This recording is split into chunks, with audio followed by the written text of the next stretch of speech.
మాట్లాడవే, అడుగుతుంది నిన్ను కాదా?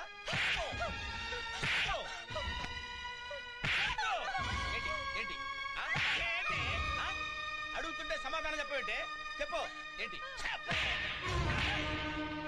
ఏంటి మొగుడిని లెక్క కూడా లేకుండా చేతులు పట్టుకుంటావా?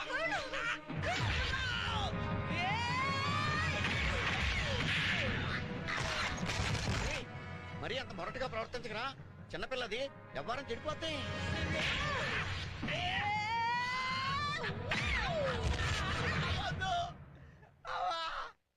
ఏంటి మొగుడు నన్న మర్యాద కూడా లేకుండా ఏడాపేడా దంతావు? అసలు నేనేం తప్పు చేశానని? ఏమన్నా ఉంటే డైరెక్ట్ గా తనొచ్చు కదా. కిటికీ ఎక్కుతావు, స్తంభం ఎక్కుతావు, ఆటావు. ఇంతకు మించి ఒక్క దెబ్బ కొట్టావంటే చచ్చిపోతాడే. నీకు దండం పెడతాను.